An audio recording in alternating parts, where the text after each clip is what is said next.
A buttoned-up CEO is pushed into a single, harmless PR night and walks out having fallen in love the moment he meets her. It's not a fling. It's sudden, deep, and the kind of feeling that melts a man who never let anyone in. Months later, she shows him a tiny, positive test, and everything explodes. Private vows, boardroom secrets, and a betrayer who leaks their story to the press. He's never been intimate. She's already carrying a life they didn't plan. Can a man who built his life on rules become the father and partner she needs before the world and his past tear them apart? The first rays of dawn had barely touched the gleaming skyscrapers when Ethan Caldwell stepped into his boardroom. At 6:30 in the morning, the city below was still waking up, but Ethan moved through his morning ritual with practiced precision.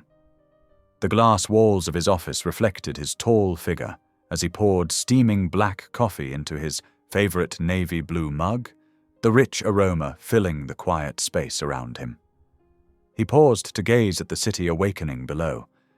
Delivery trucks moving along streets, early commuters hurrying to beat the rush, lights flickering on in neighboring buildings.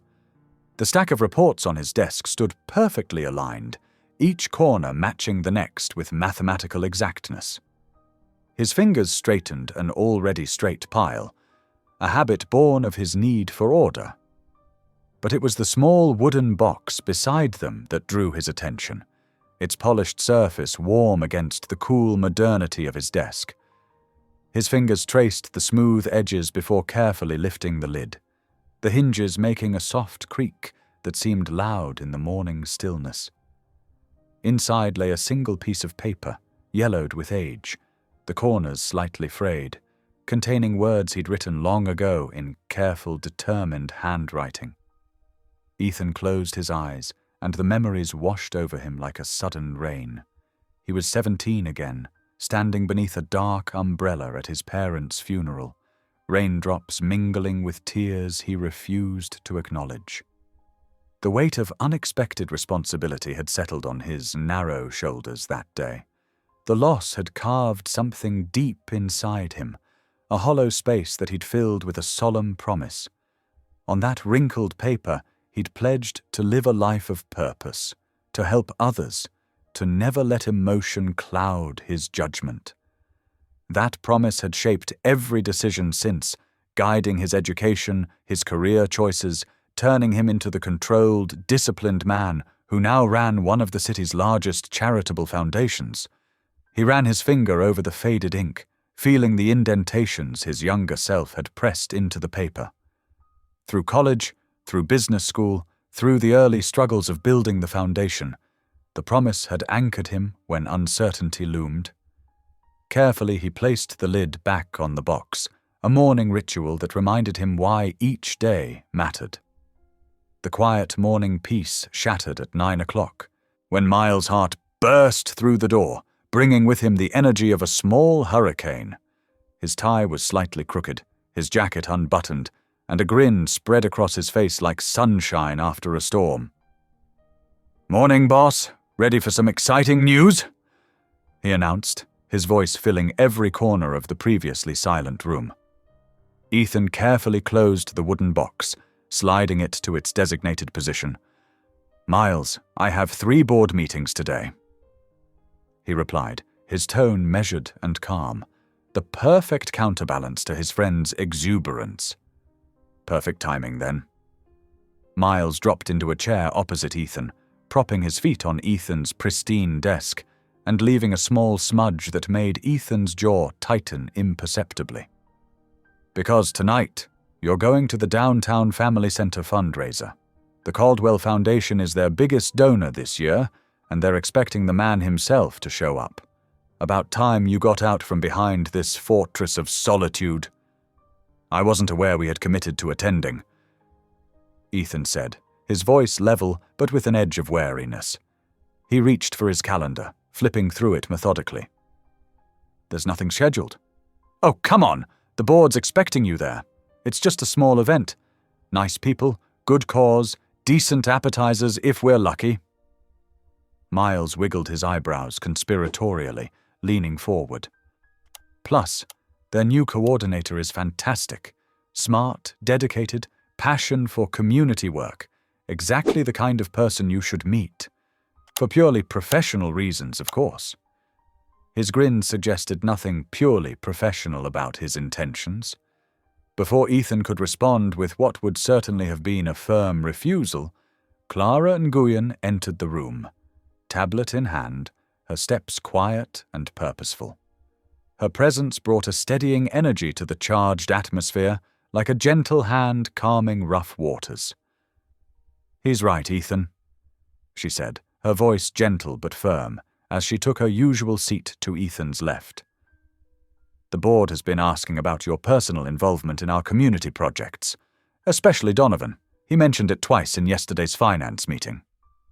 "I'm involved," Ethan protested quietly, straightening a pen on his desk. "I review every proposal, approve every budget, from behind your desk," Clara finished, her dark eyes meeting his with a kindness that softened the truth in her words. "The Downtown Family Center is becoming our flagship project. Your appearance tonight would show genuine commitment to the cause. The families and volunteers need to see the face behind the foundation name." Miles nodded enthusiastically, swinging his feet down from the desk. "Just a quick meet and greet. 2 hours tops. I'll be there the whole time to run interference if anyone gets too chatty. Clara can coordinate everything to keep it low-key." He glanced at Clara with appreciation for her tactical support. Ethan's fingers drummed once on his desk, his only visible sign of internal conflict. The prospect of an evening of small talk with strangers made his shoulders tense, but he recognized the practical wisdom in their advice. Clara leaned forward, her dark eyes kind but determined. 2 hours maximum, no speeches, just show up, shake a few hands, meet the coordinator. The board will be pleased, and the center gets the attention it deserves.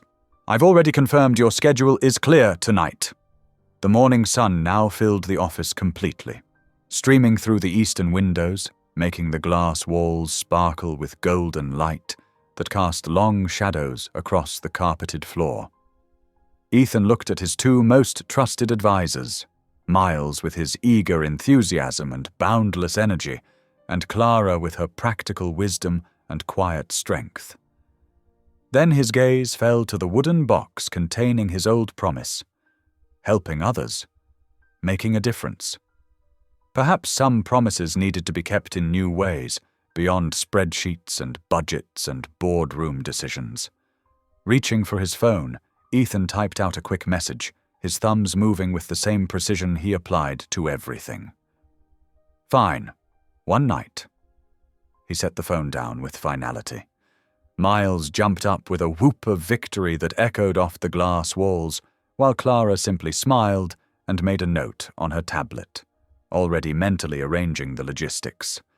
The Downtown Family Center fundraiser would take place that very evening, and Ethan Caldwell would be there, stepping outside his carefully constructed comfort zone, whether he was ready or not. The Downtown Family Center glowed like a beacon in the early evening darkness. At 7 o'clock, warm yellow light spilled from its windows onto the sidewalk, inviting visitors inside. Children's artwork decorated the walls, bright crayon drawings of families holding hands, construction paper flowers, and carefully lettered poems about home. Handprints in rainbow colors formed a border along the hallway, each one labeled with a child's name and age in wobbly lettering. The scent of fresh-baked cookies mingled with the faint smell of cleaning supplies and art materials, creating that distinctive aroma that belonged only to places where children gathered.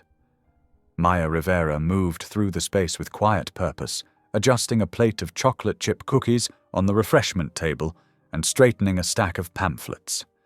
Her sleeves were rolled up to her elbows, and she paused to help a young volunteer arrange chairs.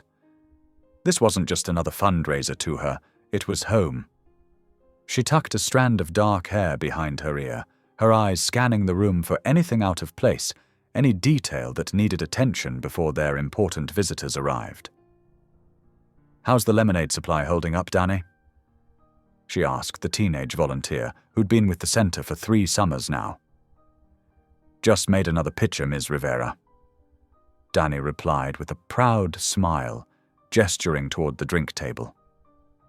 The center hummed with life. Local residents chatted near a display of community photos, while volunteers in blue t-shirts weaved between guests carrying trays of lemonade. A woman with a laptop and press badge sat in the corner, typing notes for her blog, while a reporter from the city newspaper snapped photos with his phone. Children darted between adult legs, giggling and occasionally stopping to grab a cookie when they thought no one was looking. The worn couches in the corner were filled with elderly neighbors who came as much for the company as for the event itself. When Ethan Caldwell entered with Clara at his side, Maya noticed how his crisp suit and careful posture seemed almost too foreign for the cheerful chaos around him. He looked like a man who had stepped into a foreign country without a map. His dark tie was perfectly knotted, his shoes polished to a mirror shine that seemed almost at odds with the center's scuffed linoleum floors. "Mr. Caldwell?" Maya said, extending her hand at the registration table. "Welcome to our little piece of the neighborhood." Her smile was genuine, though slightly reserved, the expression of someone who had learned to be cautious with powerful visitors bearing promises. His handshake was firm but brief. "Ms. Rivera, thank you for hosting us tonight." His voice carried that particular timbre of someone accustomed to boardrooms rather than community spaces. "Maya, please." She picked up a visitor's badge and handed it to him. "We're pretty informal here." She gestured toward the handwritten name tag, a simple design decorated with tiny hand-drawn stars in the corners. Clara stepped back discreetly, leaving them to talk.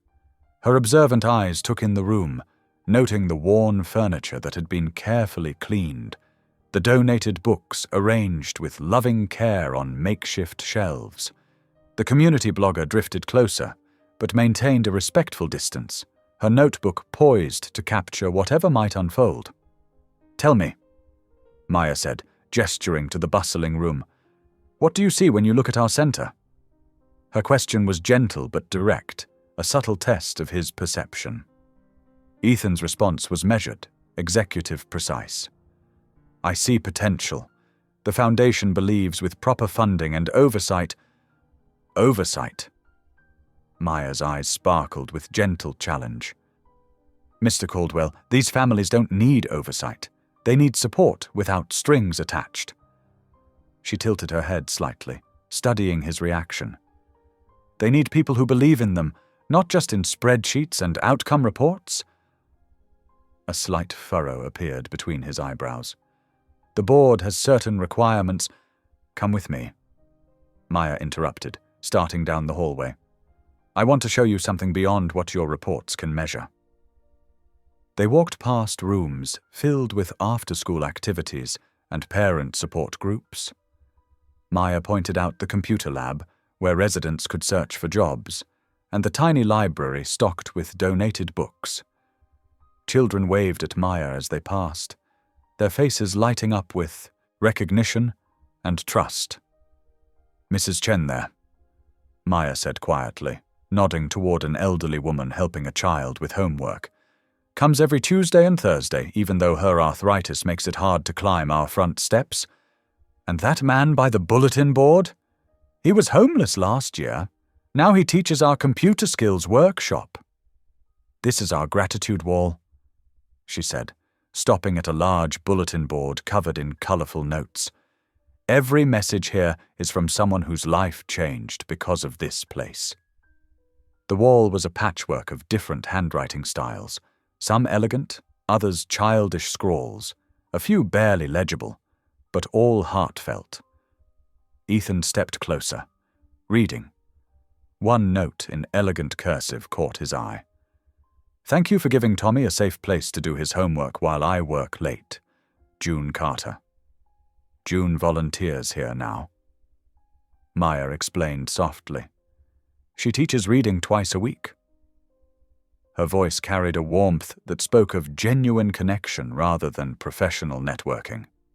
"How many children—" Ethan's voice trailed off, his usual composure cracking slightly as he took in the scope of what was happening in this modest building. He cleared his throat and tried again. "How many children come here after school?" June Carter herself appeared beside them, her grey hair neatly pinned back, eyes crinkled at the corners from decades of smiles. 37 at last count," she answered with a warm smile. Each one precious, each one with dreams bigger than the challenges they face. Her weathered hands smoothed down her simple cardigan as she extended one toward Ethan. "You must be Mr. Caldwell. I've heard we might have you to thank for keeping our lights on next year." Something shifted in Ethan's expression, a softening around his eyes, a slight release of tension in his shoulders. "And they all need a safe place." The question came out more vulnerable than he'd intended, as though he were asking about more than just the children. "They need what we all need, Mr. Caldwell," June replied. "A little hope and a lot of love, maybe especially those of us who've forgotten how to ask for either." Her gentle words carried no judgment, only wisdom. The official part of the evening wound down, but Maya found Ethan lingering in the kitchen as volunteers cleaned up. The fluorescent lights buzzed softly overhead, casting everyone in a slightly harsh glow that somehow made the scene more authentic. She poured 2 cups of coffee into mismatched mugs, one advertising a local hardware store, the other featuring faded cartoon characters, and sat across from him at the small table with its surface worn smooth by years of elbows and conversations. "Sugar?" she offered, pushing a chipped bowl his way. "Black is fine." He wrapped his hands around the mug. "This place, it's different than I expected." His voice had lost some of its boardroom polish, revealing something more genuine underneath. "Different good or different bad?" Maya's question was direct, but her eyes were kind. "Good," he said quietly. "Very good." He glanced around at the worn cabinets, the refrigerator covered in children's artwork, the hand-lettered cleaning schedule. "There's something here that spreadsheets don't capture." They sat in comfortable silence for a moment, the sounds of closing up activities drifting in from the main room. Someone laughed in the hallway, and the back door opened and closed as volunteers carried trash bags outside. "I'd like to bring the Foundation's check personally next week," Ethan said finally. "Perhaps we could discuss your plans for the computer lab upgrade?" His tone suggested this might be more than a perfunctory follow-up. Maya nodded. "Wednesday morning? There's a cafe around the corner, the Daily Grind. We can talk there." She hesitated, then added, "It has terrible coffee but the best cinnamon rolls in the city. Worth the trade-off." 10 o'clock? Perfect. Ethan stood to leave, straightening his jacket with a habitual gesture that seemed slightly unnecessary now, as if his usual armor had begun to feel too rigid. He paused at the kitchen door, looking back at the warm space with its mismatched mugs and crayon drawings taped to the refrigerator. Something tugged at his chest, unfamiliar, almost uncomfortable, yet not entirely unwelcome. The feeling reminded him of muscles long unused suddenly being asked to work again. As he walked to his car, the center's windows still glowed behind him, and the evening's conversations echoed in his mind. It was more than the building or the programs that had affected him. It was the feeling of the place, the genuine warmth, the simple dignity, the quiet way it held its occupants like family, like something he'd forgotten existed, or perhaps had never known.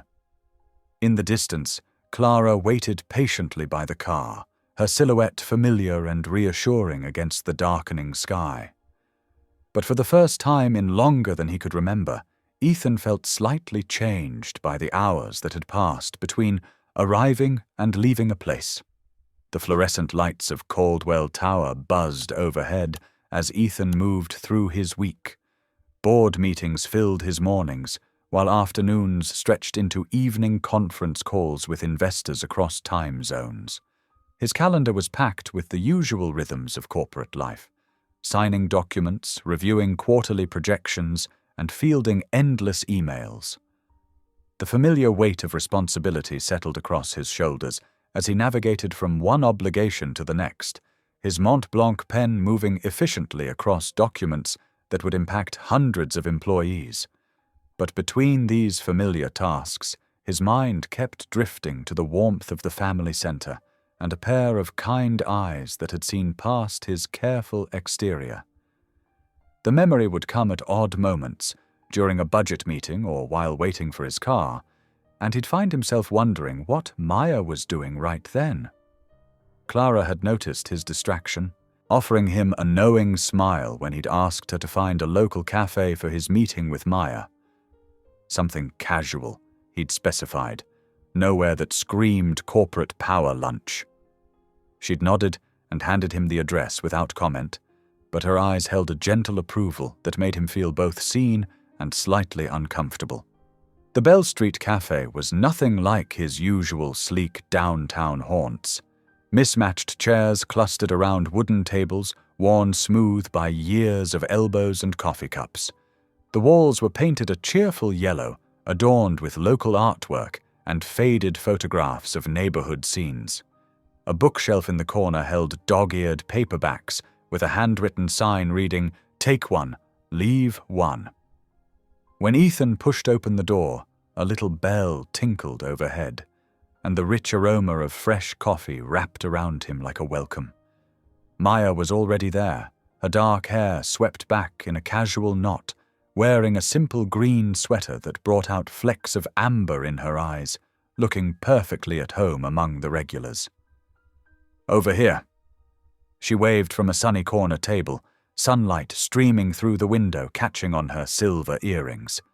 Ethan adjusted his tie, a nervous habit he'd developed during his first corporate presentation years ago, and made his way over, weaving between chatting patrons and busy servers. "I hope I haven't kept you waiting," he said, checking his watch, even though he knew he was precisely 3 minutes early. "Not at all." Maya smiled, pushing a steaming mug toward him across the weathered wooden table. "I ordered you black coffee. Clara mentioned it's your usual. She's very protective of you, you know." "That's very thoughtful." He settled into the chair, the wood creaking slightly beneath him. He was hyper-aware of how his pressed suit and polished shoes stood out among the cafe's casual atmosphere of jeans and comfortable sweaters.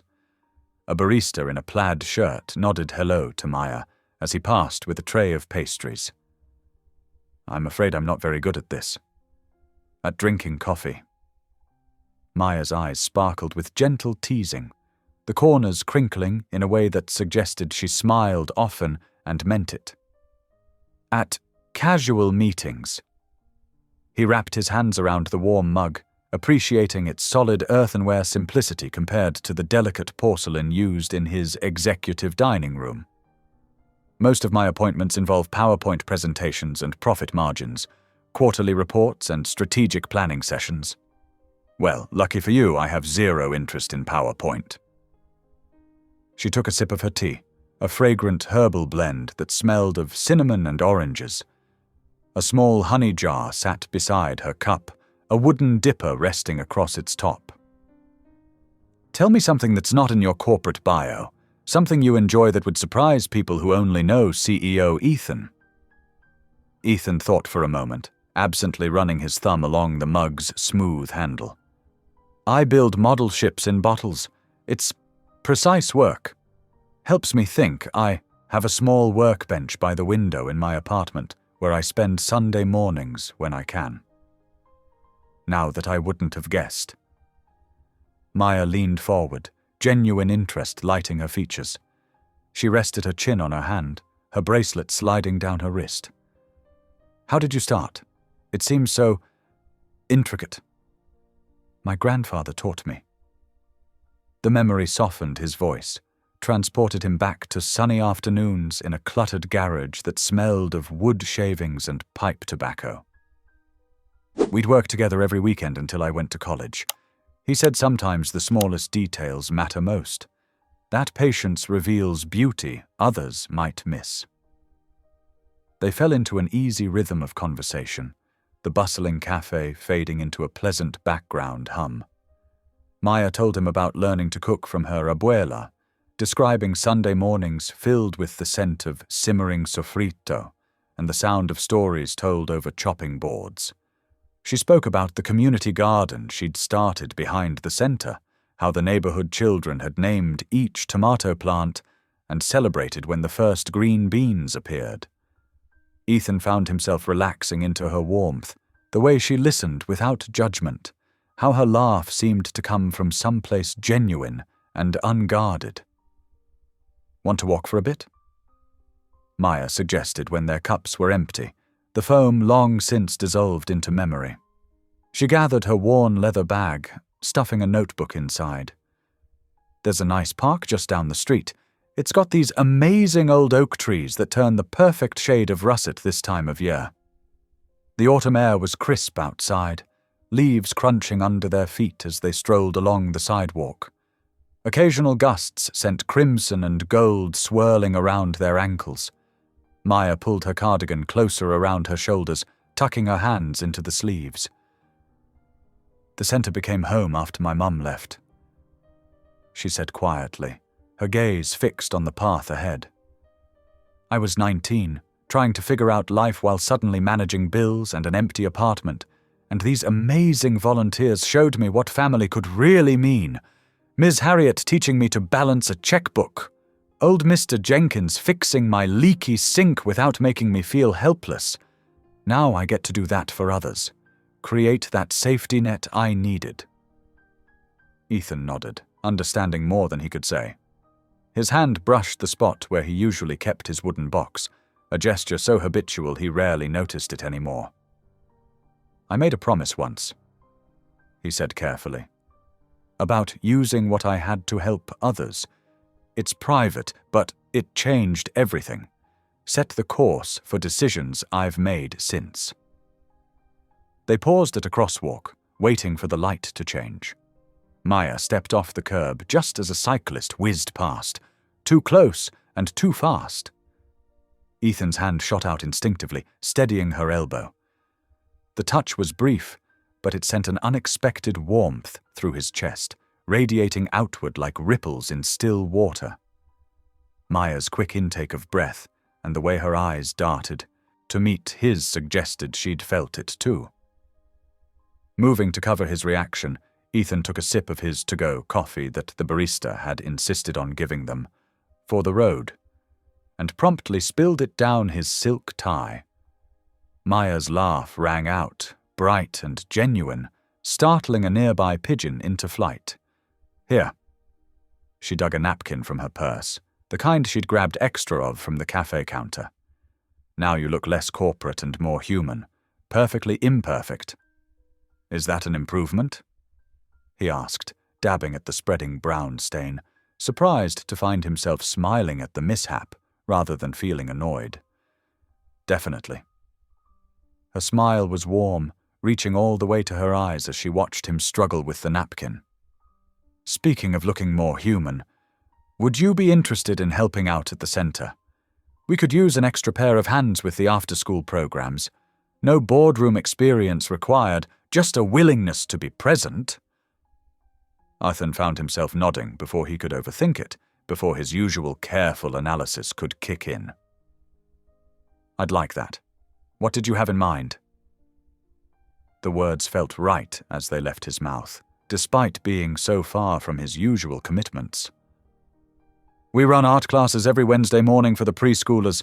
Nothing fancy, just kids being creative and making a happy mess with finger paints and glitter. They're working on a mural for the playroom wall. Her eyes sparkled with mischief. Think you can handle finger paint on that nice suit? Or glitter in your hair? Fair warning, it never completely washes out. I'll bring a change of clothes, he promised, surprising himself with how much he meant it, already imagining what Clara would say when he blocked off Wednesday mornings in his sacred calendar. Maybe some old jeans. They made plans to meet the next morning at 8, exchanging phone numbers just in case. As they parted ways at the corner where their paths naturally diverged, Ethan realized he hadn't checked his phone once during their entire conversation. A small miracle in itself. Walking back toward the gleaming tower that housed his carefully constructed life, he felt lighter somehow, as if something was shifting in his carefully ordered world, like sunlight finding its way through cracks in a wall he hadn't realized had grown so high. Week 1 found Ethan standing in the family center's art room, sleeves rolled up, and a paint-splattered apron protecting his clothes. 20 eager faces looked up at him, as Maya explained they'd be painting their dream houses today. Sunlight streamed through the windows, catching dust motes that danced in the air above tables covered with newspaper and jars of bright primary colors. The room smelled of tempera paint and children's excitement. "Mr. Caldwell will help you with your projects," Maya announced, shooting him an encouraging smile that crinkled the corners of her eyes. She moved among the tables, distributing paper and brushes with practiced efficiency. A small girl with pigtails raised her hand, her freckled face scrunched in curiosity. "What's a CEO?" she asked, fidgeting in her chair. Ethan knelt beside her table, bringing himself to her eye level. The wooden floor creaked beneath his knees. "Well, it's like being the captain of a big ship," he explained carefully. "I make sure everyone works together and goes in the right direction. I help solve problems when they come up." "Do you like it?"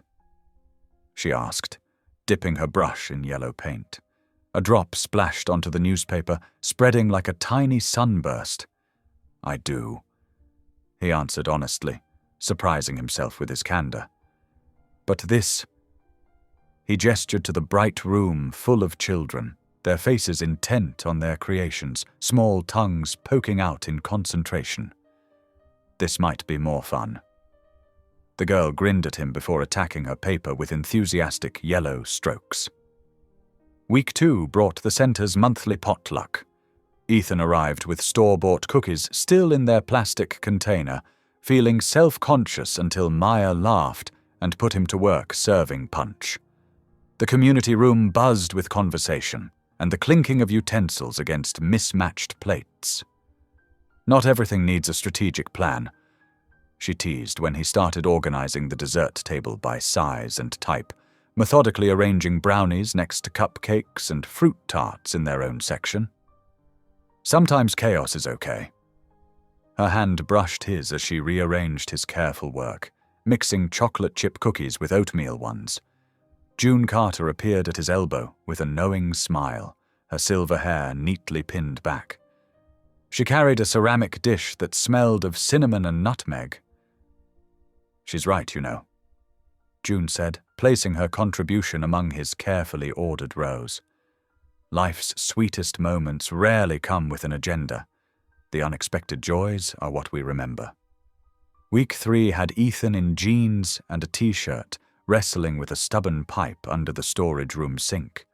Droplets of water occasionally splashed his face as he tightened a wrench against the rusted metal. Maya sat cross-legged nearby on the concrete floor, holding a flashlight steady, the beam illuminating his hands. "I could have called a plumber," she said, tucking a strand of hair behind her ear. The storage room was cramped and slightly musty, filled with art supplies and folding chairs stacked against the wall. "I wanted to learn," he replied, voice muffled as he twisted deeper under the sink. "My grandfather always said a man should know how to fix things. He believed in self-reliance." His muscles strained against the stubborn fitting as memories of his grandfather's patient lessons flooded back. The pipe finally cooperated with a satisfying click, and Maya's proud smile made his damp clothes and scraped knuckles worth it. She passed him a clean rag for his hands, their fingers lingering together for just a moment too long. During week 4, Maya brought him to June's cozy apartment filled with books and family photos. Afternoon sunlight filtered through lace curtains, casting delicate patterns on walls covered with framed memories. Over tea served in hand-painted cups and homemade cookies stacked high on china plates, June shared stories about the neighborhood's history. "This community has weathered many storms," June said, refilling their cups with fragrant chamomile tea. The porcelain teapot had a chip on its spout that she handled with practiced care. "The factory closing in '89, the flood in '02, but it's the small acts of kindness that keep us standing, like when the Rodriguez family took in 3 other families during that big power outage last winter." Ethan noticed Maya's eyes grow distant at the mention of family, her fingers tracing the rim of her teacup. He found himself sharing more than usual, drawn out by the warmth of the room and the absence of corporate expectations. "I keep a letter," he said quietly, watching steam rise from his cup. "A promise I made after my parents died. I was just a teenager. Part of it says, I will build something that matters, not just something that profits. Sometimes I wonder if I've kept that promise." Maya's hand found his briefly on the worn tablecloth, a touch that asked no questions but offered simple understanding. The warmth of her fingers lingered even after she pulled away. Week 5 saw them working late at the center, drafting a grant proposal. Papers spread across a table in the empty classroom, their faces illuminated by the glow of his laptop. The building settled around them with occasional creaks and sighs. Ethan insisted on keeping it anonymous. "The center needs new art supplies and books," he explained when Maya questioned him, her pencil paused mid-note. "Not my name in another press release. This isn't about Caldwell Industries or my image." He rubbed his tired eyes, noticing how different this fatigue felt from his usual corporate exhaustion, somehow more satisfying. The following Monday, Clara noticed something different about him during their morning meeting in his sleek office overlooking the city. Sunlight glinted off glass skyscrapers outside his window, so unlike the warm light of the center. "You seem lighter," she observed, studying his face as she handed him his schedule for the day. Miles, lounging nearby on the leather sofa, nodded in agreement, his feet propped casually on the glass coffee table. "The numbers haven't changed," Ethan replied, glancing at the quarterly report on his desk. "But maybe I have." He smiled, surprising Clara with its genuineness. Week 6 culminated in a small donor tea party. Maya had decorated the center with children's artwork, pinned carefully to bulletin boards and hanging from the ceiling on colorful strings. Ethan found himself proudly explaining each piece to potential donors, his hand occasionally touching Maya's back as they moved through the crowded room. "Look how she captured hope," he said, pointing to a bright finger painting splashed with radiant yellows and oranges. "That's worth more than any stock portfolio. Imagine what these kids could create with proper supplies." The elderly couple he was speaking to nodded appreciatively, the woman reaching for her checkbook. June pulled him aside during the event, her hand gentle but firm on his arm. "You're learning to see with your heart, not just your ledger," she said softly, eyes twinkling with approval. "Keep going, it suits you." That Saturday night, they made a simple dinner at Maya's apartment, pasta with fresh vegetables from the community garden. The modest kitchen filled with the aroma of garlic and basil as they worked side by side, their movements falling into natural rhythm. They sat on her worn couch afterward, the fabric soft from years of use, talking about everything and nothing until their words grew soft with sleepiness. The single lamp cast a warm glow over the room as empty plates sat forgotten on the coffee table. The last thing Ethan remembered was Maya's quiet laugh at some story he'd told about his college days, and the peaceful feeling of belonging somewhere real. When he drifted off, it wasn't in his usual calculated way, setting an alarm, reviewing tomorrow's agenda, but with the gentle ease of someone finally coming home. Maya's couch wasn't his ergonomic mattress, and a spring occasionally poked at his back. But when he woke at 7:30 the next morning, with Maya curled in the armchair nearby, a knitted throw pulled over her shoulders, he felt more rested than he had in years. Morning light filtered through her thin curtains, painting the simple room in gold. They shared quick smiles and coffee in chipped mugs before heading to the center together, both knowing something had shifted, but neither needing to name it yet. The comfortable silence between them held more truth than any corporate contract he'd ever signed. Maya stared at her laptop screen, reading the email for the third time. The Riverside Community Foundation's offer seemed almost too good to be true. Better salary, expanded programs, modern facilities. But 3 hours away meant leaving everything and everyone she knew. Her fingers hovered over the keyboard before typing a brief acknowledgement. "Thank you for the offer. I'll need some time to consider this opportunity. Could I have until next week to give you my decision?"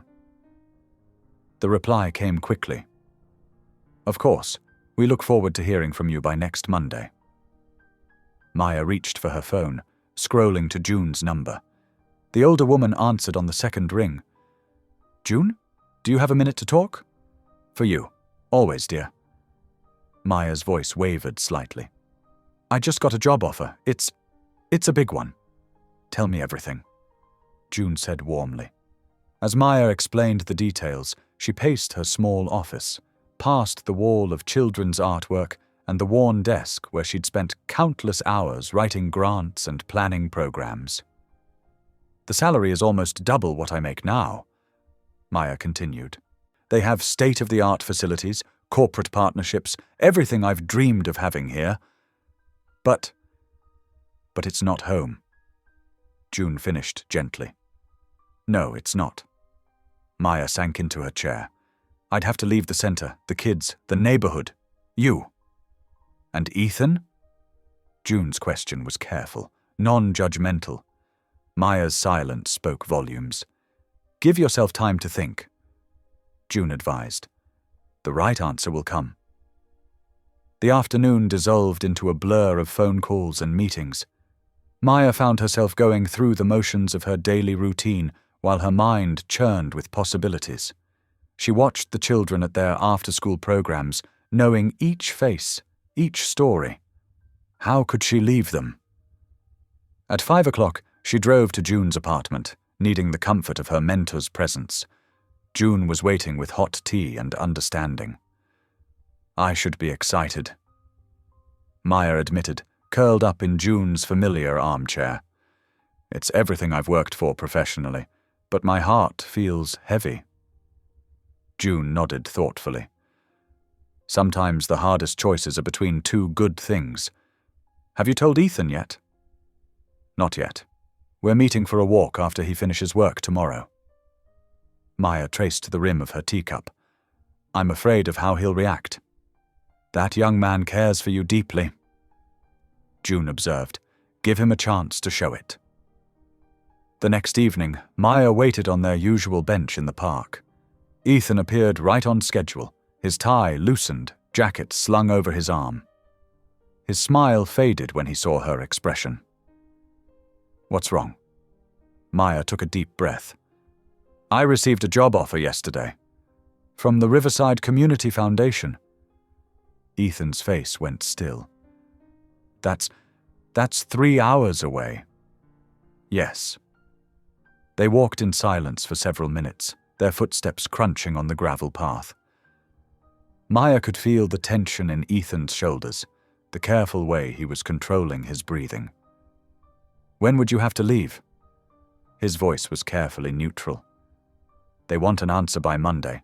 If I accept, they'd want me to start in 3 weeks." Ethan stopped walking, turning to face her. "Maya, He ran a hand through his hair, struggling for words. "I want to ask you to stay, but I know that's not fair." "Ethan, no, please let me finish." He took her hands in his. These past weeks have meant everything to me. You've shown me a whole different way of seeing the world. But I can't ask you to give up an opportunity like this just because I'm afraid of losing what we've found. Maya squeezed his hands, her eyes bright with tears. I haven't decided yet. Back at his office, Ethan found Miles and Clara waiting. They'd clearly heard the news through their network of contacts. Don't try to fix this one, boss. Miles advised, unusually serious. No strategic planning, no counter-offers. Clara nodded in agreement. This has to be Maya's choice, freely made. I know, Ethan said quietly, looking at the wooden box on his desk. I know. That evening, over dinner at a quiet restaurant, Ethan laid his heart bare. Take the week, he told Maya. Really think about what you want, not what anyone else wants for you. If you choose Riverside, I'll support you completely. If you stay, it won't be because I manipulated circumstances or made promises I can't keep. Maya reached across the table, touching his cheek softly. 1 week, she agreed. Meet me next Tuesday evening at the center? Same time? I'll be there, Ethan promised. Whatever you decide, I'll be there. They parted with a gentle hug, both knowing the next 7 days would feel like an eternity. As Maya watched Ethan's car disappear into the evening traffic, she pulled out her phone to text June. 1 week to decide. Will you help me think it through? June's reply was immediate. My door is always open, dear. Come tomorrow for breakfast. The week crawled by like molasses. Ethan buried himself in work, reviewing grant proposals and attending back-to-back board meetings. His wooden box sat open on his desk more often than closed, its contents a constant reminder of promises both old and new. Every evening, he found himself checking his phone, hoping for a message from Maya that never came. Maya's days blurred together in a haze of responsibility. She kept the center running smoothly, helped with homework sessions, and organized the weekend food drive. But her nights were restless, filled with tossing and turning as she weighed her choices. June's wise counsel and endless cups of tea provided comfort, but couldn't make the decision any easier. Now, exactly 7 days later, Maya stood in the empty center as the sunset painted the walls golden. She heard Ethan's familiar footsteps in the hallway and took a deep breath. Hi, she said softly as he appeared in the doorway. Hi. His voice was gentle, careful. They sat at the small table where they'd first shared coffee months ago. The silence between them felt heavy with possibility. I'm staying, Maya said simply. Ethan's shoulders relaxed visibly, but he remained quiet, waiting for her to continue. This place, Maya gestured around the room. It's more than just a job. These kids, these families, they're my family too. And there's June. And... She paused, gathering her thoughts. My mother lives 20 minutes away. We haven't spoken in years, but lately I've been thinking maybe it's time to try. I can't do that from 3 hours away. The community needs you, Ethan said softly. Yes, but that's not all. Maya met his eyes. What we're building here matters to me. The work we do together, the way you've grown to care about this place. I don't want to walk away from that. Ethan reached across the table, taking her hand. I want to help more. Not just personally, but through the foundation. We could fund an after-school program, maybe hire another coordinator to help with the workload. No strings attached, I promise. Just support. I'd like that. Maya smiled. And you'll keep volunteering? Try to keep me away. His attempt at lightness faded into something more serious. Maya, there's something else we should talk about. She squeezed his hand encouragingly. I've never... He stopped, started again. Physical intimacy isn't something I've experienced. It's important to me that you know that. It's tied to the promise I made years ago to how I've chosen to live my life. Maya nodded, her expression gentle. Thank you for telling me. I care about you deeply. Ethan continued. But I need to move slowly to be sure of each step.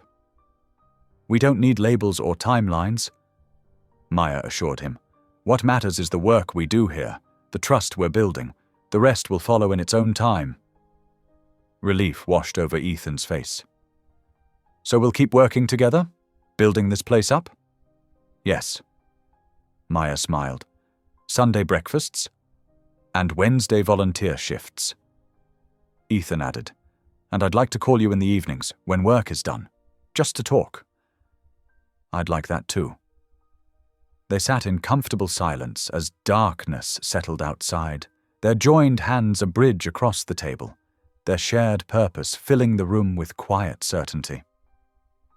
The children will be glad you're staying, Ethan said finally. So will June, Maya added, though she told me she'd support whatever I decided. She's wise that way. Maya stood, tugging Ethan to his feet. Help me close up? Together they moved through their evening routine, straightening chairs, checking windows, turning off lights. Their movements were synchronized now, comfortable, like a dance they'd practiced for years instead of months. As they stepped outside into the cool evening air, Maya turned to lock the door. No regrets, she said firmly, more to herself than to Ethan. No regrets, he echoed, and they both knew he meant far more than just her decision to stay. Over the next 3 months, they fell into a steady pattern. Sunday breakfasts, Wednesday volunteer shifts, long evening calls that stretched late into the night. October 15th dawned crisp and clear. Maya's kitchen calendar showed a neat grid of X's marking off the days, each one a testament to the gentle routine she and Ethan had built together. She moved through her morning with practiced ease. Toast with honey, herbal tea instead of coffee lately, since it had started making her queasy. The center's weekly schedule hung on her fridge, covered in familiar handwriting. Wednesday, Ethan volunteers, math tutoring, 3 p.m., 6 p.m. At the center that afternoon, Ethan sat at a small table, helping 10-year-old Tommy with fractions, while Maya organized the supply closet. The scene felt wonderfully ordinary, children's voices drifting down the hallway, the scratch of pencils, Ethan's patient explanations. You're getting really good at this, Maya heard him tell Tommy. She smiled, remembering how stiff Ethan had been those first few weeks. Now he moved through the center like he belonged here, his corporate polish softened by genuine care. But beneath this comfortable rhythm, Maya carried a growing certainty. Her period was 2 weeks late. The morning queasiness wasn't just about coffee. She'd made the clinic appointment 3 days ago, and now it was time to know for sure. I have an errand to run, she told Ethan as the children filed out. Can you lock up? He nodded, touching her arm gently. Everything okay? Just a routine checkup, she said, hating the small lie but needing this moment to herself. The clinic waiting room was quiet, just 2 other women flipping through magazines. Maya filled out forms with steady hands, answered the nurse's questions calmly.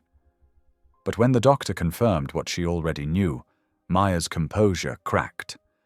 Congratulations, the doctor said warmly. You're about 6 weeks along. 6 weeks. Maya's mind raced back, counting days. That peaceful Saturday evening on her couch, the one that had changed everything between them. Outside the clinic, Maya's fingers shook as she dialed Ethan's number. Can you meet me? The park bench where we first walked together? I'll be there in 10 minutes, he said, no questions asked. The autumn air was cooling as Maya sat on the familiar bench. She watched a few leaves spiral down, remembering that first walk, how new everything had felt then. Ethan appeared, slightly out of breath. Maya, what's wrong? She patted the bench beside her. When he sat, she took his hand, feeling his steady pulse against her palm. I'm pregnant, she she said quietly. About 6 weeks. She felt his heartbeat jump, saw his free hand move instinctively toward his chest, where he usually kept his wallet with the folded promise note. 6 weeks, he repeated softly. His voice shook slightly. The Saturday night when we... Yes. Maya squeezed his hand. I just found out at the clinic, I'm sure. Ethan's breathing was uneven. A baby, he whispered. Our baby. Due in early June, they estimate. Maya's voice wavered. I know this changes everything. I know it's not what we planned. Maya. Ethan turned to face her fully. How are you feeling? Scared. She admitted. Happy too, I think, underneath the scared, but mostly terrified. Me too. His honesty steadied her. I hoped someday, but... They sat in silence for several minutes, hands clasped, watching the sunset paint the sky in gentle pinks and purples. We should process this privately first, Ethan said finally, before telling anyone else. Maya nodded. 2 weeks? Give us time to see the doctor together? Make some plans? Yes. Ethan's voice grew stronger. I'll call my doctor tomorrow. Get recommendations for the best obstetric care. We can schedule an appointment this week. Within 4 days. Maya agreed. I want to make sure everything's okay before we tell people. They walked back to their cars slowly, both lost in thought. At Maya's car, Ethan pulled her into a gentle hug. We'll figure this out together, he promised. All of it. Maya leaned into his embrace, feeling the steady beat of his heart. 2 weeks, she reminded him. Just between us for now. Just between us. He agreed. I'll call first thing tomorrow about that appointment. Maya drove home in a daze, one hand resting unconsciously on her still flat stomach. 6 weeks. A tiny secret growing inside her, known only to her and Ethan. In 4 days they would see the doctor together, take the first steps toward whatever came next. Day 1 began with Ethan pacing his office before dawn, the wooden promise box open on his desk. When Miles arrived for their morning meeting, one look at Ethan's face told him something was different. You look like you've seen a ghost, Miles said, closing the door. Clara joined them minutes later, and Ethan told them both, his voice barely steady. Maya's pregnant. We just found out yesterday. Miles dropped into a chair. Clara's hand flew to her mouth. We're keeping it private for 2 weeks, Ethan continued, while we figure things out. Of course, Clara said softly, already reaching for her tablet. I'll clear your schedule for some research time. That afternoon, Ethan sat in his office surrounded by parenting books. What to expect when you're expecting, The New Father, Baby 101. His normally pristine desk was cluttered with sticky notes marking important passages. On day 2, Ethan slipped into the back row of a community center's prenatal class. He watched couples practice breathing exercises, took notes about proper nutrition, and felt overwhelmed by terms like trimester and effacement. Day 3 brought a quiet meeting with Sarah, the center's pediatric nurse. She showed him how to hold a practice doll, explained feeding schedules, and answered his anxious questions about baby-proofing. The most important thing, Sarah told him, is being present. Babies need love more than perfect technique. Days 4 through 10 saw Ethan throwing himself into preparation. He doubled his volunteer hours at the center, watching how other parents interacted with their children. June Carter became his wise counsel, inviting him for long afternoon teas where she shared stories from her teaching years. Here's how you fold a swaddle, June demonstrated on day 7, using one of her old receiving blankets. Tight but not too tight. Babies like to feel secure. Ethan practiced until his hands learned the motions, until June nodded approval. In his garage on day 8, Ethan struggled with a stroller assembly. The instructions spread across his floor, parts scattered everywhere. After 2 hours, he had something that looked mostly stable, though one wheel squeaked. Progress, he muttered, running his hand along the handle.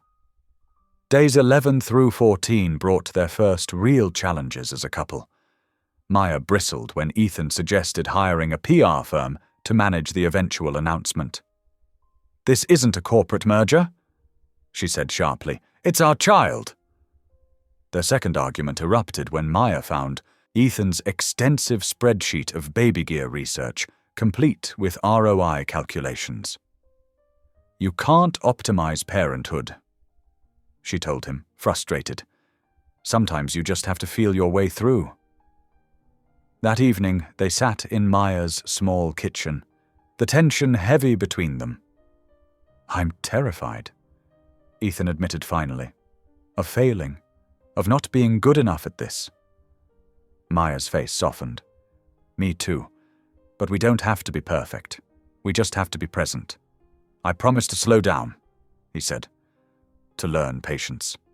They ended day 14 by scheduling their first ultrasound appointment 4 days away. Maya wrote it in her calendar. Tuesday, 10:15 a.m., first baby picture.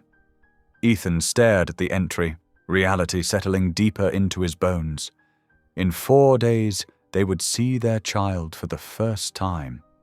The ultrasound room was dim and quiet, except for the soft whirring of machines. Maya lay back on the examination table, her hand tight in Ethan's as the technician moved the wand across her belly. "There," the technician said softly, pointing to the screen. "See that flickering?" Ethan leaned forward, squinting at the grainy image. A tiny pulse of light blinked steadily on the monitor. "That's your baby's heartbeat," she explained. Maya's breath caught. Ethan's grip tightened on her hand as they watched that precious flutter of life. For one perfect moment, their world narrowed to just this: the steady rhythm of their child's heart. The peace lasted exactly 24 hours. The next morning, Clara burst into Ethan's office, her tablet displaying a local blog post titled "Tech CEO's Secret Scandal Inside the Real Story." The article was filled with unnamed sources and suggestive speculation about Maya's pregnancy and Ethan's involvement with the family center. "Thomas Reynolds," Clara said grimly, naming a nervous junior board member. "He convinced Kevin Chen in marketing to leak the story. They were worried about scandal affecting stock prices and wanted to get ahead of it." Ethan's jaw tightened. "How do you know?" "Kevin came to me in tears this morning. Thomas pressured him, said it would be better to control the narrative now than deal with surprise headlines later." The next 72 hours became a blur of unwanted attention. Reporters started calling the family center, asking for comments about Maya's relationship with Ethan. Young interns with phones lurked outside, snapping photos whenever anyone entered or left the building. Social media exploded with speculation. Caldwell Baby started trending locally. Anonymous accounts posted old photos of Maya at community events, analyzing her clothes for signs of pregnancy. Shareholders bombarded Caldwell Technologies with questions about succession planning and company stability. Ethan called an emergency executive meeting. The boardroom was tense as opinions flew. "We need to distance the company from this situation," argued Sarah Martinez, head of investor relations. "Issue a statement that Mr. Caldwell's personal life is separate from corporate operations." "No," Clara said firmly. "Honesty is our best option. A simple announcement. Yes, they're expecting. Yes, they're private people who would appreciate space. End of story." While they debated, Miles stormed into Thomas Reynolds' office down the hall. The shouting could be heard through the walls. "You spineless, manipulative coward!" Miles' voice boomed. "You had no right to expose them like this." At the family center, Maya slammed her office door, ignoring another call from a newspaper. Her hands shook as she dialed Ethan. "I can't do this," she said when he answered. "I can't be your scandal. These are my neighbors, my kids' parents. They're treating me like some kind of story." "I'll fix it," Ethan promised. "How?" Maya demanded. "By having your PR team spin it? By making me into your appropriate corporate girlfriend? That's not who I am, Ethan." "Then what do you want me to do?" he asked, frustration bleeding into his voice. "I want to disappear until this dies down. I want to protect our privacy and our child's privacy. I want to just be us again, not some headline." They met that evening at June's apartment, away from prying eyes. June served them chamomile tea while they talked through options. "Stay here," June offered. "Both of you. I have the spare room and no one will think to look for you in an old lady's apartment. You can still work at the center. People there will protect you. But avoid the public circus for a while." Ethan and Maya looked at each other. After everything, the idea of a quiet retreat sounded perfect. 2 weeks, Maya said, to let things settle and make a real plan. Ethan nodded, already texting Clara to clear his schedule. They would hide out at June's, spending their days at the center where the community would shield them. 2 weeks to regroup, to remember who they were beyond the headlines. June smiled and went to make up the spare room, leaving them alone with their cooling tea and their shared determination to protect what mattered most, their growing family and their right to privacy. Day 1 at June's apartment felt like stepping into a different world. The small 2-bedroom space smelled of lavender and fresh bread, a stark contrast to the chaos they'd left behind. June had cleared out her craft room, moving her yarn and quilting supplies to make space for their suitcases. "It's not much," June said, helping Maya arrange her clothes in the old wooden dresser. "But it's quiet here." Ethan carried in the last box, setting it carefully beside the narrow bed they'd share. "It's perfect," he said softly. That first evening, June made her famous vegetable soup, the kitchen filling with steam and the gentle sounds of chopping. As they sat around her small table, she told them about the neighborhood's history. Back in 1962, this whole block was scheduled for demolition. June explained, stirring her soup. Developers wanted to build luxury, apartments, but Ms. Rosa Martinez, she ran the corner store back then, she wouldn't sell. Got the whole community to stand together. Now look at us, still here, still standing. The second and third days fell into a gentle rhythm. Maya worked remotely from June's dining table, while Ethan handled essential business calls from the bedroom. June kept them supplied with tea and quiet wisdom.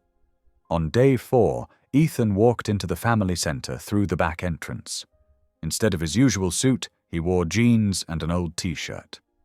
Without a word, he picked up tools and started fixing the wobbly chairs in the reading corner. Maya watched from her office doorway as he worked, his movements careful and focused. No cameras, no press releases, just steady hands making things right. The next week brought similar scenes. Day 5, Ethan sorting through donated school supplies, marking inventory in neat columns. Day 6, teaching teenagers basic budgeting skills, his corporate polish replaced by patient explanations of compound interest. "See how the money grows?" He showed them, drawing simple graphs. Just like planting seeds. Days 7 through 10, he tackled the center's storage room. What started as simple organizing became a full renovation. New shelves, better lighting, a proper system for tracking donations. Maya noticed the change in him. His shoulders relaxed, his smile came easier. When a young mother thanked him for fixing her son's favorite reading chair, Ethan's face showed genuine pleasure rather than practiced charm. "He's finding his real self," June observed, watching Ethan teach a little girl how to use a calculator. "Sometimes we need to step away from who we think we should be to discover who we are." The final days of their retreat brought unexpected support. On day 11, Ethan sat at June's kitchen table late into the night, writing and rewriting a letter to the community. Not a press release or corporate statement, just honest words about love, responsibility, and hope.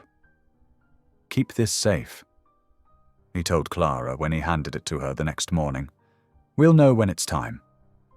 Day 12 brought Pastor Roberts from the local church, along with Mrs. Wilson, who'd taught at the elementary school for 40 years, and Mr. Chen, who ran the hardware store. They came bearing casseroles and firm resolve.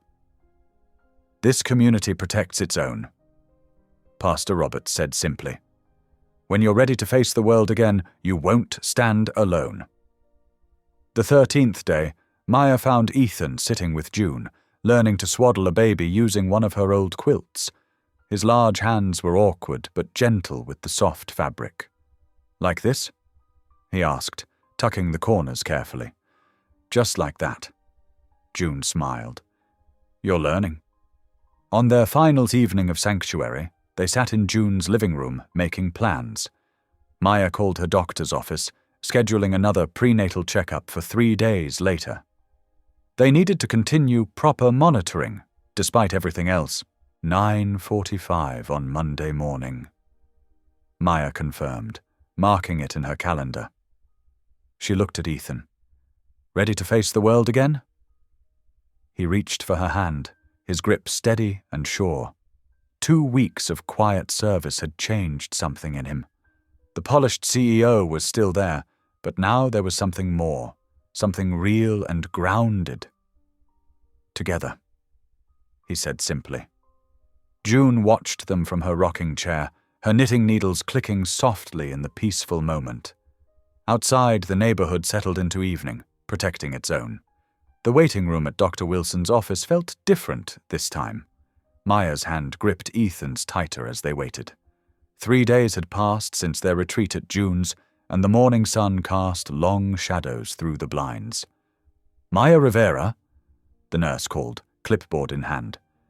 During the ultrasound, Dr. Wilson's expression shifted slightly. She adjusted the screen, moving the wand with careful precision across Maya's belly. "I'm noting something we need to monitor," she said, her voice calm but serious. "There's an indication of what we call placenta previa. This means the placenta is lying unusually low in your uterus, near or covering the cervix." Maya's breath caught. Ethan leaned forward, his shoulders tense. "What does this mean for the baby?" he asked. "Right now, it means we need to watch carefully," Dr. Wilson explained. "Many cases resolve on their own as the uterus grows, but we'll need more frequent scans every 2 weeks instead of monthly. And Maya, you'll need to take some extra precautions." The doctor outlined restrictions: no heavy lifting, limited exercise, and immediate reporting of any bleeding. She scheduled the next scan for 2 weeks out, adding Maya to the high-risk monitoring protocol. In the car afterward, Maya stared out the window, one hand resting protectively on her stomach. "I keep thinking about my mother," she said quietly. "She had complications with me. I never knew the details because we don't talk anymore, but—" Ethan reached over, covering her hand with his. "We'll handle this together, whatever it takes." That evening, while Maya rested at June's, Ethan went to the office to reschedule meetings around their new medical calendar. As he walked past the break room, he caught fragments of conversation that made him freeze. "Heard she dated someone last year. Convenient timing. Who really knows?" The whispers died when he entered, but the damage was done. Someone had taken the earlier leaked story and twisted it, suggesting the unthinkable, that the baby might not be his. Ethan's first instinct was fury. He wanted to demand names, to shut down the gossip immediately. Instead, he remembered June's quiet wisdom about choosing battles wisely. He walked to his office, shut the door, and made 3 calls. First, he cancelled his attendance at the upcoming board dinner. Next, he registered himself and Maya for an evening parenting class at the community center. Finally, he requested a meeting with Thomas Green, the board member who'd initiated the original leak. When he got back to June's, Maya was curled on the couch, her phone in her hand. Her eyes were red. "Someone from work sent me screenshots," she said. "The things they're saying." Ethan sat beside her, taking the phone gently and setting it aside. "Those rumors don't deserve our energy," he said firmly. "I know the truth. You know the truth. That's what matters. But your reputation is less important than our peace of mind." He showed her the parenting class registration. "This is what matters. Learning how to be good parents. The rest is noise." The next morning, Ethan met with Thomas Green in his office. The board member sat stiffly, his usual confidence dimmed by Ethan's direct gaze. "The rumors need to stop," Ethan said quietly. "The first leak was damaging enough. This new gossip is unacceptable." "The board is concerned about shareholder confidence. The board should be concerned about ethical leadership." Ethan interrupted. "I've scheduled a full board meeting for Monday at 10 o'clock. 5 days from now, we'll determine the company's official position on my personal life. Until then, I expect complete professionalism from everyone." That evening, he and Maya attended their first parenting class. The instructor, a motherly woman named Sarah, taught them how to hold and swaddle a baby doll. Maya's hands shook slightly, but her movements were natural. Ethan fumbled with the blanket until he got it right. "Good job, Daddy," Sarah encouraged, and the simple word filled his chest with warmth. Later, lying in bed at June's, Maya whispered, "I'm scared about the placenta issue." "I know," Ethan replied, drawing her close. "But we'll follow every instruction. Take every precaution. I'm not going anywhere." She was quiet for a moment. "The board meeting on Monday. We'll go how it goes. 5 days from now, they'll either support us or they won't. Either way, we'll face it together." Maya turned in his arms, pressing her face against his chest. Outside, a soft rain began to fall, washing away the day's tensions. In 5 days, they would face the board's decision. But for now, in the quiet dark, they held on to what mattered most: each other, and the precious life they'd created. Ethan sat in the sleek conference room of Harrison and Associates, the PR firm the board had insisted on hiring. Linda Harrison, their lead consultant, clicked through a polished presentation while Ethan shifted uncomfortably in his chair. "The key is control," Linda explained, her red manicured nails tapping the screen. "We need to frame this narrative before others do it for us." Ethan pulled out the simple statement he'd drafted that morning. Honest words about love, commitment, and community service. Linda barely glanced at it before shaking her head. "Too emotional. Too personal. We need something that protects shareholder interests while maintaining professional distance." She handed him a typed page. "Try this." The words were cold, corporate. Phrases like maintaining appropriate boundaries and commitment to ethical oversight made his stomach turn. But with the board meeting looming and pressure mounting, Ethan heard himself say, "Fine, let's rehearse it." That evening, he couldn't meet Maya's eyes when she asked how it went. The next morning, the statement went live across all major business channels. Ethan watched from his office as social media erupted. The responses were brutal. Classic corporate doublespeak. Where's the human being behind this PR machine? Sounds like he's announcing a merger, not expecting a child. Miles burst into his office, tablet in hand. "It's not good, Ethan. People are calling it tone deaf." "They're right," Ethan said quietly. By the third day, the damage had spread. Maya called him, her voice tight with hurt. "I read it 3 times. And I can't find us in there anywhere, not the real us, not the nights at June's or the volunteer work or any of it. Maya, I know you were trying to protect the company, but what about protecting us? Our family?" That evening she texted, "I need some space. Going to stay at June's for a while. Need to think about what's best for the baby." Ethan spent that night pacing his apartment, the wooden promise box sitting unopened on his desk. Every time he glanced at it, he remembered the young man who'd written those words, so certain about doing the right thing, so clear about what mattered. Day 4 brought the first financial impacts. The stock dipped 3 points as investors reacted to the negative press. In the boardroom, whispers followed him. Perhaps we should postpone the community center funding announcement. Might need to distance the foundation from direct involvement. That night, sleep wouldn't come. Ethan lay awake, remembering Maya's face when she first showed him the children's artwork at the center. The way June's eyes crinkled when she told stories about the neighborhood. The feeling of assembling that first clumsy stroller, his hands learning new skills. On the 5th morning, he opened the wooden box for the first time in weeks.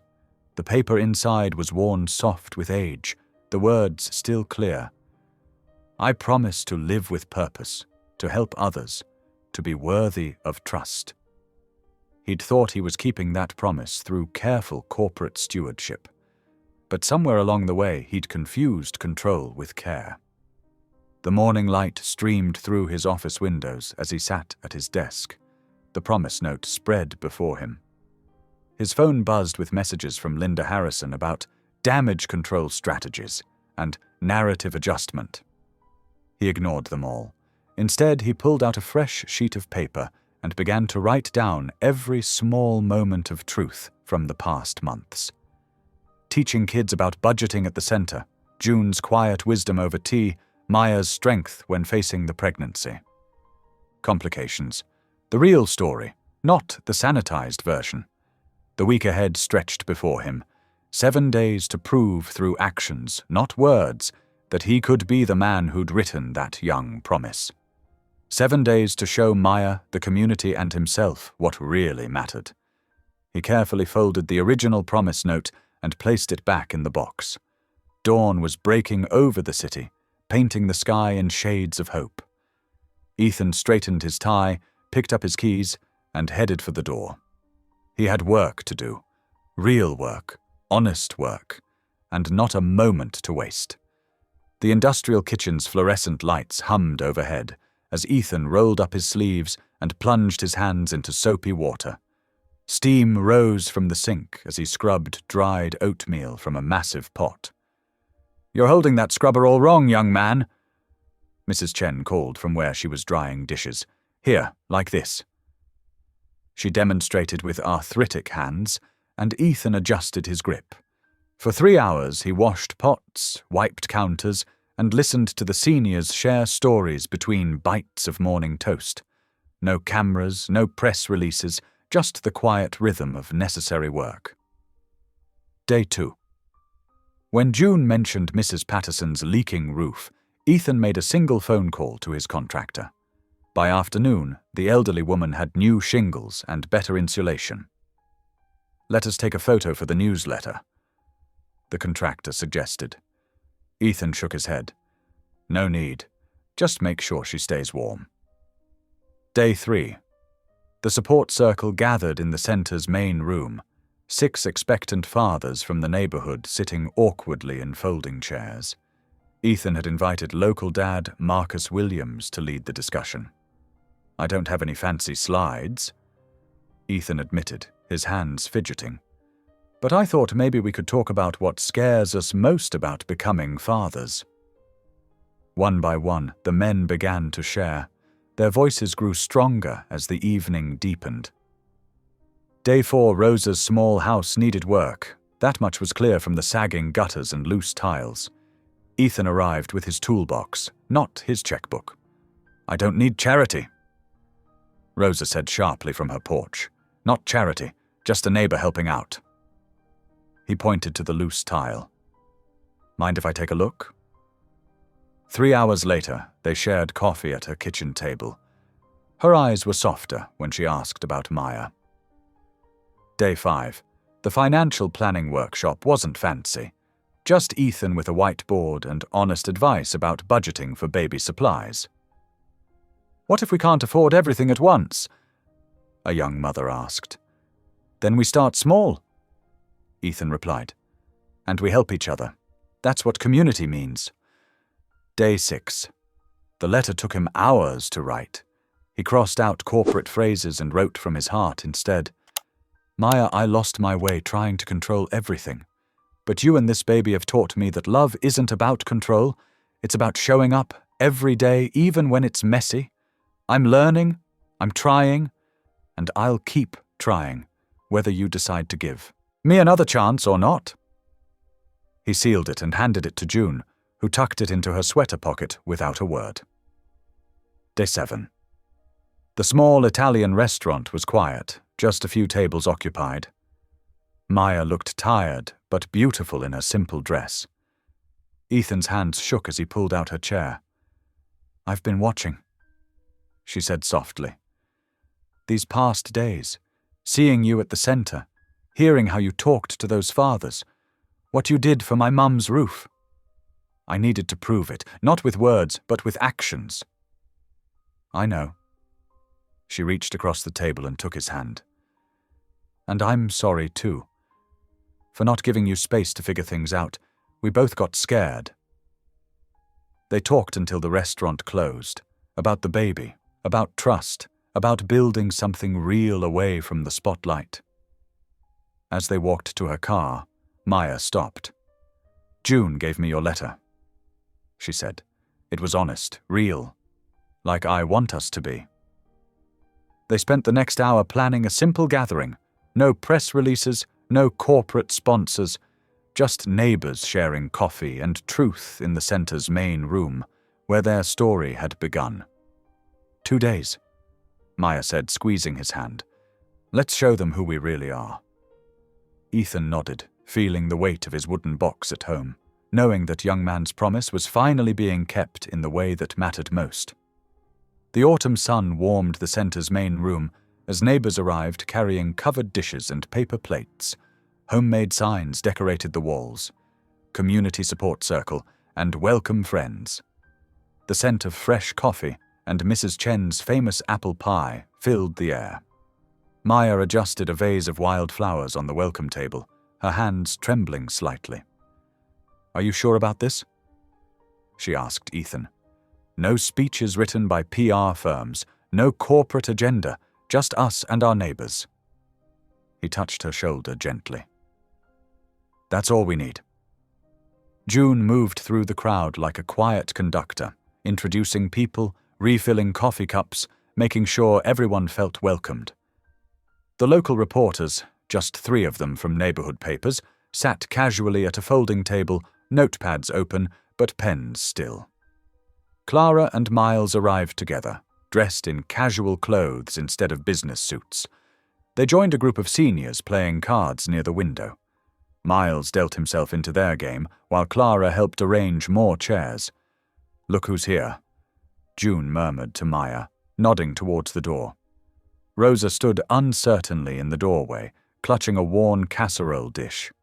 She wore her good church dress and a hesitant expression. June moved smoothly to welcome her, taking the dish.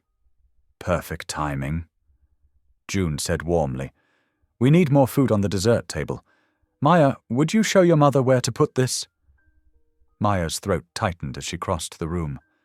You came, she whispered. The roof stopped leaking. Rosa said awkwardly. I made your favorite, arroz con leche. Like when I was little. They stood in uncomfortable silence until June appeared with 2 cups of coffee. Let's sit, she suggested, steering them toward a quiet corner where Mrs. Patterson and other neighborhood elders had created a protective circle of chairs. Ethan watched from across the room as he helped set up more tables. The conversation between mother and daughter started haltingly, short sentences, long pauses. But June and the elders kept it flowing with gentle questions and shared memories. Remember when Maya organized that reading program? Mrs. Patterson asked. She got all the neighborhood kids involved. She always was stubborn about helping people. Rosa said softly. Like her father.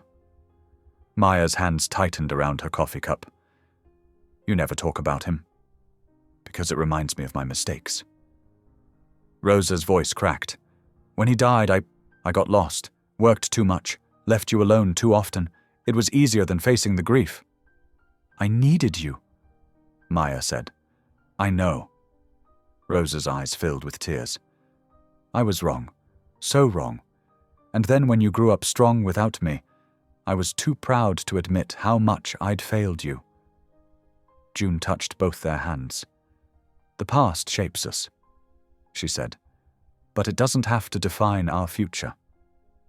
Maya looked at her mother's worn hands, remembering how they used to braid her hair for school. I'm having a baby, she said quietly. Your grandchild. Rosa nodded. I heard. I want to do better this time, if you'll let me try. Slowly, Maya said. We start slow. Slow is good. June agreed. Family takes time to rebuild. Across the room, Sarah Chen, the blogger who'd leaked the original story, sat watching. She'd been taking notes, but now she set down her pen and walked over to Ethan. I got it wrong before, she said simply. I was looking for scandal, but the real story was here all along, in how this place brings people together. Ethan nodded. Sometimes the smallest moments matter most. The afternoon continued with neighbors sharing food and stories. Children played tag between the tables, while parents swapped advice about schools and doctors. Clara chatted with the center's volunteers about expanding the after-school programs. Miles taught card tricks to a group of giggling kids. When it was time for Ethan to speak, he kept it brief and honest. No podium, no microphone, just a man standing among his neighbors. This center isn't about corporate donations or public relations, he said. It's about family, the ones we're born into and the ones we build together. Maya and June taught me that. You all have taught me that. So today I'm not here as a CEO, I'm here as a neighbor, a future father, and someone who wants to help this community grow stronger. Later, as the sun set and volunteers packed up leftover food, Ethan and Maya sat on the center's front steps. Rosa had left with a promise to call tomorrow. June was inside directing the cleanup with cheerful efficiency. We should do something, Maya said. Something real to support the center. Not just money, but a real commitment. Ethan nodded. I have some ideas. Nothing flashy, just honest support that helps families here. We could announce it in 5 days at the monthly community meeting. Perfect timing, Maya agreed. That gives us time to plan it right. They watched the neighbors heading home, carrying empty dishes and full hearts. The evening air was sweet with possibility, and for the first time in weeks, both felt steady in their path forward. 5 days. Ethan said softly, We'll make it count. Maya squeezed his hand as June called them inside to help with the last of the cleanup, the center's warm lights glowing behind them like a beacon of hope. Clara adjusted Ethan's tie while Miles paced the center's small office, muttering speech points under his breath. Early morning light filtered through the windows, catching dust motes in its beam. Remember, Clara said, slow and steady, just like we practiced. Ethan nodded, his hands tight around the note cards Maya had helped him revise last night. They'd worked for hours at her kitchen table, striking out corporate jargon and replacing it with simple truths. The press is starting to arrive, Miles reported, peering through the blinds. Small crowd, just like we planned. Local papers, community blog, 1 business reporter. Maya knocked and entered, carrying a steaming cup of tea. June's got everyone organized out there. Mrs. Patterson brought muffins, and the seniors are keeping things calm. Ethan took the tea gratefully. How's your mother doing? Nervous, but she came. She's sitting with June. Maya straightened his collar. Remember what we talked about? Keep it about families, not us. They'd spent days preparing, crafting a message that would resonate beyond personal drama. Clara had handled logistics while Miles ran interference with the board. Maya had insisted on keeping it simple: support for working parents, protection of privacy, practical help for the community. At his first practice run yesterday, Ethan had stumbled over the words, his corporate mask slipping back into place. But Maya's quiet, "Just be real," had steadied him, helped him find his authentic voice. Now, as they walked toward the main room, Ethan felt that same steadiness. The center hummed with familiar energy: children's artwork on the walls, the smell of coffee and baked goods, neighbors greeting each other with warm familiarity. June caught his eye and nodded encouragement as he took his place at the front. No podium, no microphone, just a man standing before his community. The room quieted naturally. Faces turned expectant but kind. "Thank you for coming," Ethan began, his voice clear and steady. "I'm here today not as a CEO, but as someone who's learned valuable lessons about family, privacy, and community support." He glanced at Maya, who smiled softly. "I cannot promise perfection, only presence. That's true in my personal life, and it should be true in how Caldwell Technologies approaches community support." The note cards remained unread in his pocket as he continued. "Starting today, we're implementing new privacy policies to protect all employees' personal lives. No more leaked stories, no more pressure to share private moments for public consumption." A ripple of approval moved through the crowd. Sarah Chen, the blogger who'd written both The Leak and The Redemptive Follow-Up, nodded appreciatively. "We're also establishing the Family Forward Fund," Ethan announced. "This isn't about corporate charity. It's about practical support for working families. Childcare assistance, emergency repairs, medical support, educational programs. The center will help administer it, ensuring resources go where they're most needed." He outlined the specifics: matching grants for community initiatives, expanded after-school programs, renovation of the center's facilities. Each point was grounded in real needs he'd learned about during his weeks of volunteering. "This community taught me that true leadership isn't about control. It's about service," he concluded. "I'm grateful for that lesson and committed to putting it into practice." The applause was warm but not overdone, exactly the tone they'd hoped for. June stood first, followed by the other elders, their approval carrying weight with the neighbors and press alike. Questions followed, handled with honest simplicity. Yes, the board had approved the initiatives. No, this wasn't about personal publicity. Yes, the privacy policies would be legally binding. A reporter asked about shareholder reaction. Some board members had concerns, Ethan acknowledged. But protecting families and supporting communities isn't just right. It's good business. Maya fielded questions about the fund's implementation, her practical knowledge of community needs evident in every response. Rosa watched from her seat, pride slowly replacing anxiety on her face. As the formal presentation ended and people broke into smaller groups, Clara intercepted several board members who'd attended. Their reactions ranged from cautiously supportive to quietly concerned, but the visible community backing made outright opposition difficult. Miles circulated with his easy charm, reinforcing key points in casual conversation. "You should have seen him practicing that speech," he told Mrs. Patterson. "Wanted every word to be honest." June gathered the elders for coffee and planning, already discussing how to identify families most in need of support. Their quick shift to practical matters helped maintain the focus on community rather than spectacle. After an hour of mingling and detail sharing, the crowd began to disperse. Sarah Chen approached Maya and Ethan before leaving. "You've given me a better story than any scandal," she said simply. "Real change happening at the neighborhood level. Mind if I follow up in a few months to see how it's working?" "We'd welcome that," Maya replied. "Accountability matters." As the last guests departed, Ethan and Maya gathered their things. The morning sun had grown stronger, warming the sidewalk as they began their walk home. 6 months until the baby comes. Maya mused, her hand finding his. We should start planning the nursery. I have another ultrasound marked on my calendar for next week, Ethan said. And June promised to teach me how to change diapers.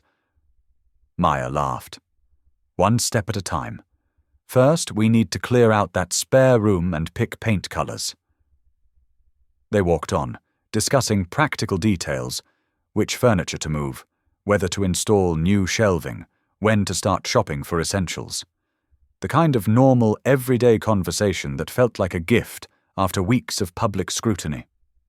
Behind them, the center stood solid and welcoming in the morning light, its windows reflecting the promise of new beginnings. The nursery walls gleamed a soft sage green in the April sunlight. Ethan stood back, paint roller in hand, admiring their weekend's work. Maya dabbed a final touch-up near the window frame. Perfect, she declared, rubbing her growing belly. The morning light makes it feel so peaceful. They'd chosen the color together, spending an entire Saturday comparing swatches until they found one that reminded them both of early spring mornings at the center. Now, watching the paint dry, their future felt more real with each passing moment. As May bloomed, June's knitting needles clicked steadily during afternoon visits. Every baby needs a blanket made with love, she insisted, her weathered hands working the soft yellow yarn with practiced ease. The blanket grew alongside Maya's belly, June adding a new row each day. Rosa appeared one Wednesday morning, a still warm loaf of bread in her arms. My mother's recipe, she said simply, setting it on Maya's kitchen counter. The gesture spoke volumes. Family recipes weren't shared lightly. Maya's eyes glistened as she inhaled the familiar scent of her childhood. By June, Ethan had mastered the route to Dr. Patterson's office, attending every prenatal checkup. He took careful notes during parenting classes, his usual executive precision softening into earnest attention as they practiced breathing techniques and learned about infant care. You're doing great, the instructor assured them both after a particularly challenging swaddling lesson. Maya squeezed Ethan's hand, both of them trying not to laugh at his third attempt to wrap the practice doll. July brought the baby shower, deliberately kept small and intimate. The center's main room glowed with twinkle lights as neighbors dropped by with thoughtful gifts, handmade quilts, gently used books, practical supplies. Clara organized everything with quiet efficiency, while Miles entertained guests with increasingly outlandish predictions about the baby's future career choices. Future CEO? He suggested with a wink. Future community organizer. Maya countered, making everyone laugh. August found Ethan cross-legged on the nursery floor, surrounded by crib parts and instruction manuals. Maya dozed on the new rocking chair, exhausted from the summer heat. Are you sure you don't want help? She murmured sleepily. I've got this. He insisted, then promptly attached the side rail upside down. The shared laughter echoed through the apartment. September 15th began at 3:47 a.m. with Maya's quiet voice. Ethan, it's time. He was instantly alert, years of early morning habit serving him well as he calmly gathered their hospital bag. His hand remained steady on the small of her back as they made their way to the car. The hospital corridors were hushed at that hour. Miles paced while Clara sat perfectly still, both of them looking up anxiously at each sound. June arrived with thermoses of coffee and her quiet, grounding presence. Right here with you? Ethan murmured as another contraction peaked.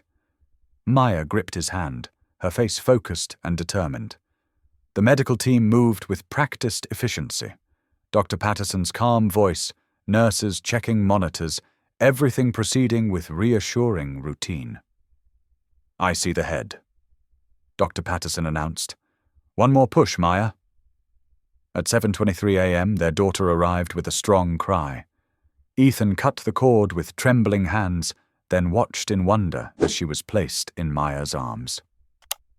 "Hello, little hummingbird," Maya whispered, using the nickname they'd chosen months ago after watching the tiny birds at June's bird feeder. Later, when Maya dozed, Ethan carefully unfolded the note from his wooden box. He tucked it beside their sleeping daughter, its worn edges speaking of years of careful keeping. The promise written there had changed shape over time, growing into something larger than his younger self could have imagined. June and Rosa visited briefly, their usual dynamic softened by the new life in the room. Rosa touched her granddaughter's cheek with gentle fingers, her eyes bright with tears. Messages arrived throughout the day, cards from neighbors, quiet congratulations from board members, a tasteful note from Sarah Chen requesting a future interview when they felt ready. Clara fielded calls and kept the media respectfully distant, while Miles appointed himself unofficial door guardian, enthusiastically vetting all visitors. 1 year later, the center hummed with anniversary celebrations. Streamers decorated the walls, tables groaned under potluck dishes, and in the midst of it all, little Sarah June Caldwell took wobbly steps between her parents' outstretched hands. Ethan balanced his daughter easily as he led a brief board meeting, his leadership style now marked by patient listening and collaborative decisions. Maya's craft table buzzed with activity, children creating colorful thank you cards for center volunteers. June sat in her usual chair, teacup in hand, watching the scene with satisfied eyes. The community she'd nurtured for so long had grown in unexpected and beautiful ways. That evening, after the festivities wound down, Ethan opened his wooden box. He added a new letter beside the old one, this one addressed to his daughter. "My dearest Sarah, I kept my promise, not to stay alone but to be present. Your mother taught me that real strength lies in opening our hearts, and this community showed me the power of genuine connection. You are surrounded by love, little hummingbird, and I will always be here, learning and growing with you. Love, Dad,